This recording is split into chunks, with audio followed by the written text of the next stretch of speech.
Hello, welcome back to my channel. I upgraded my studio with the 4K laser projector from XGIMI and a motorized projector screen from Vivid Storm. This is the best projector I've tested so far.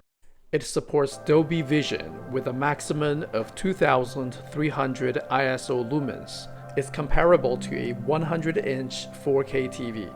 Or it can even be a replacement of a 4K TV where it is going to be super difficult, if not impossible, to install a TV on the ceiling, for example. Thanks to its automatic keystone adjustment, it's super portable and easy to set up anywhere, in the living room, for example. I'm gonna show you everything you need to know about this projector.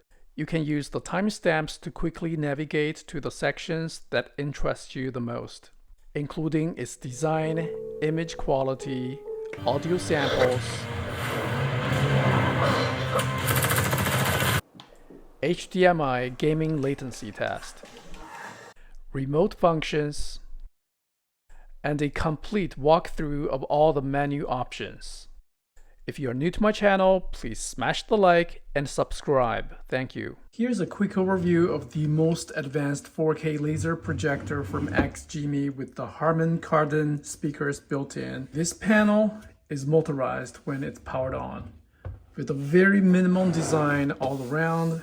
In the back, we have the fan vent. It has plenty of ports in the back. Starting from the right side, there's a physical power on-off switch, 3.5 analog audio output, optical digital audio output, 2 HDMI inputs. The second one is marked as eARC, which means it supports audio return channel. The USB ports can be used for connecting a set of keyboard and mouse. There's an RJ45 for wired internet connection, 19 volts DC input. It also supports the latest Wi-Fi 6 dual band 2.4 to 5 GHz connection.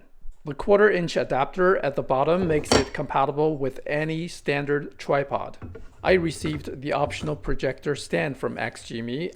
The adapter base is a piece of solid CNC machined metal that docks into the ball head of the stand, locked by a knob, making the whole setup highly adjustable. The stand offers excellent cable management for the power supply as it goes through the tube. It looks very clean and modern. The bottom of the stand has 4 rubber feet and they almost feel like suction cups. The AC to DC adapter is stored inside the base. If the original power adapter does not fit inside, XGIMI customer service will actually send you one that will fit. It's bottom heavy, therefore very stable. I really like its motorized dust cover design. It consumes 148 watts of power on its default brightness setting. The power button brings up this menu with display off option. In this mode, it consumes about 20 watts of power. When it's powered off, it only consumes 0.4 watts, so it can respond to remote control actions, I suppose. The setup process is super easy and straightforward from the phone. Connect to my Wi-Fi network and the password is going to be copied over. With a few button press, I got into its built-in Android 11 operating system. The menu feels very snappy, and this is actually how long it takes to launch the YouTube app from the main screen for the very first time. At the time of this recording, I didn't set up the height correctly, therefore a part of the screen is cut off. The upper part of the Vivid Storm projector screen is way darker, which is not really designed for the projector. I just want to quickly demo. If I step here, it will just dim to protect my eyes. And the video in the background will just keep on playing. If I step away, click the back button, it will resume the video just as normal. It is super bright. With an HDMI cable, it can be used as a computer monitor in extended mode or in mirrored mode. The built-in speakers are very impressive. They deliver deep bass and clear dialogue. You will hear some audio samples recorded by my Sony D10 recorder.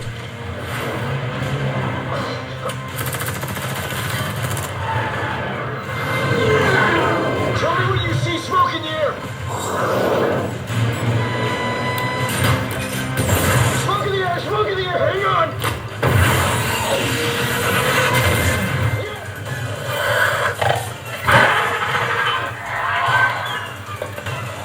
Let's try this projector on a bluish wall. It has automatic color adjustment. From a pretty short distance, I can feel the blanks between these two windows, producing about 85 inches screen.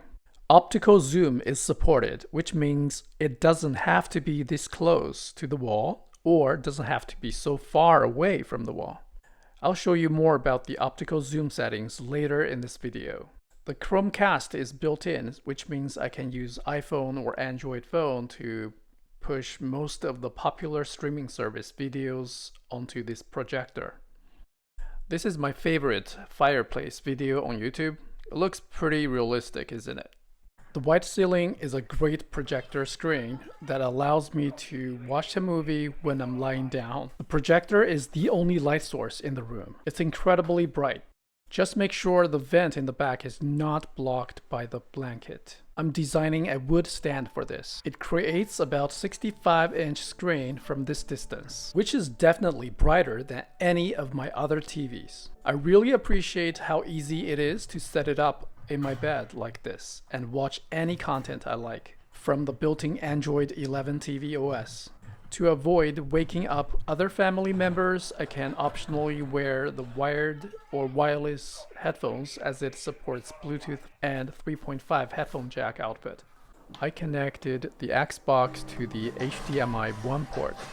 Did some light gaming using the Minecraft dungeon. The input lag is not really noticeable. It was a very smooth experience. I'm sure for casual gamers, this monitor just works as fine. I mean, projectors works just as fine. The remote is very well designed and feels premium, which is powered by two AAA batteries. Pretty unique drawer design. It supports voice control. One press, 4K demo.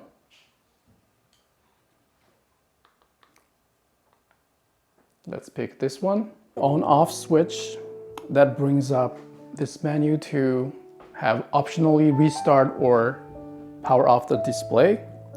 The settings button that brings up the settings on the right side, which we will walk through later. The voice input or search, up and down, left and right selection, confirm, back button, the menu options, back, home button,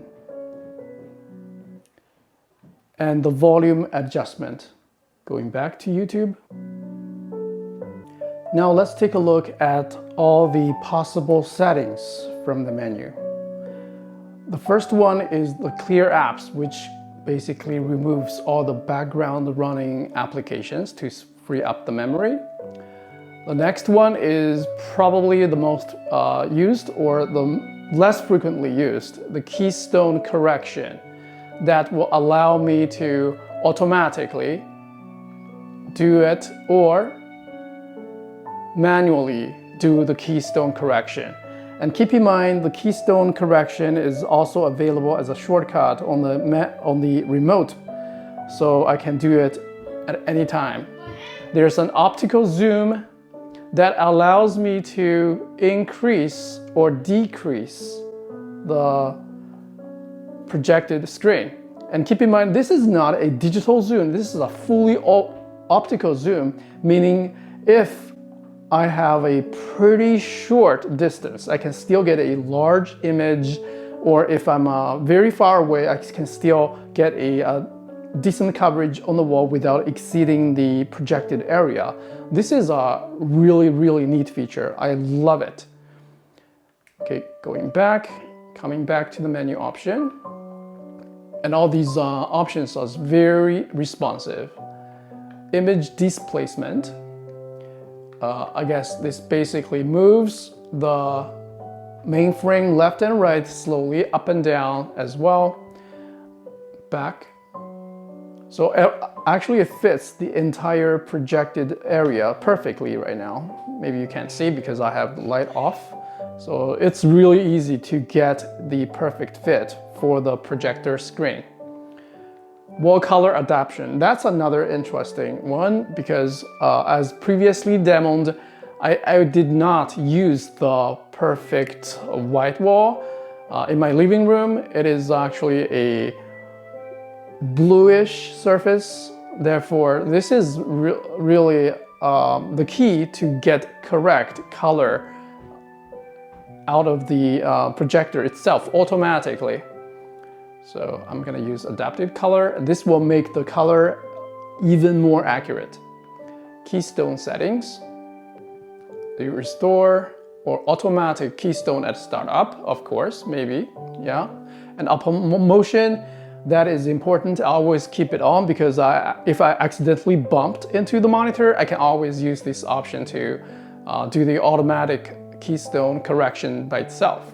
Obstacle avoidance. So if it sees something in the frame, for example, a little square objects on the side, it will automatically avoid that object and always seek for the maximum possible screen space to project the image.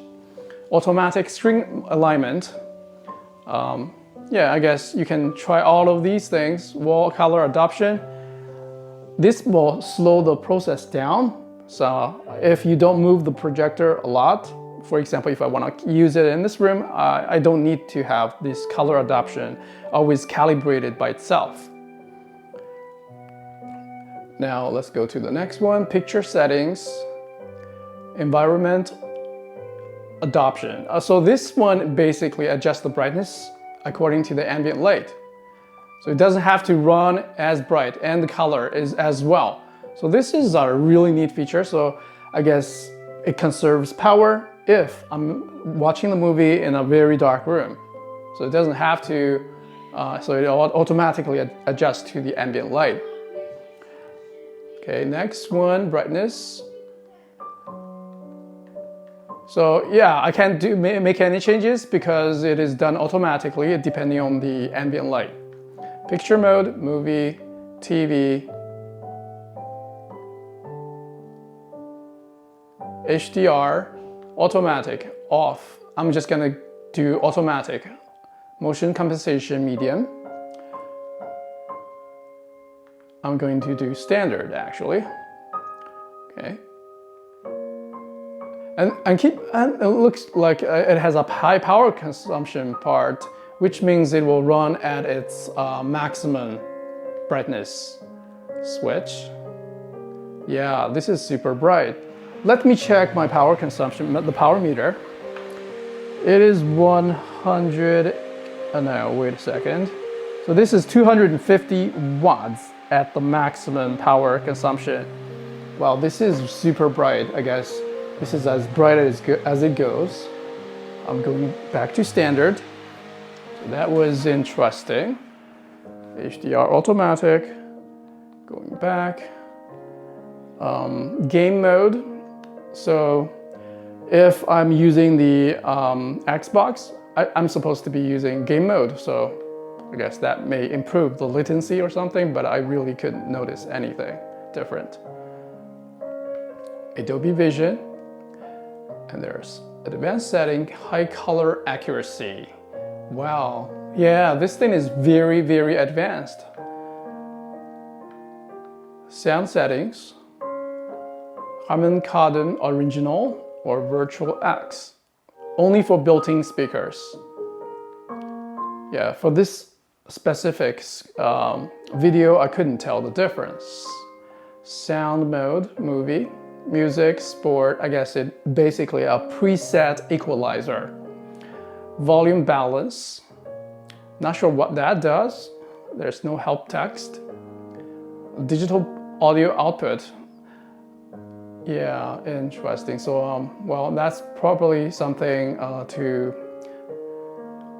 consider when using optical cable output or the HDMI ARC support. Sleep timer, pretty standard.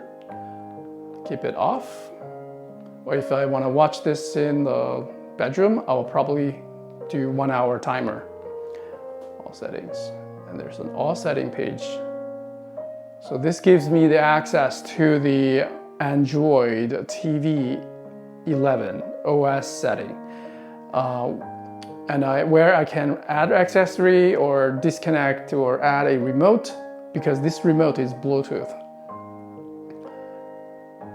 Yeah, I guess that's it. Projector settings is probably what we have just seen. And there's a placement. Well, this is important because if you want to hang it from the ceiling, rear ceiling, or front ceiling, this is going to be important. Automatic vertical flip. Focus settings. Automatic focus on startup. I think that is already done by keystone correction. Bluetooth visibility switch, control settings. Yeah, I hope this video really helps with people who want to learn more about this projector and all of its capabilities. Automatic eye protection. I have it disabled because I always walk around before, shooting this video. It can be, enabled or disabled. Adaptive turbo light. Automatically increase brightness using optical zoom in a strong ambient light. Turbo light. Okay. Keystone correction, I guess that's the same thing. Yes, under projector settings and apps. This is where I can install or remove apps and some basic Android settings. All right, thank you very much for watching. I hope you find this review helpful.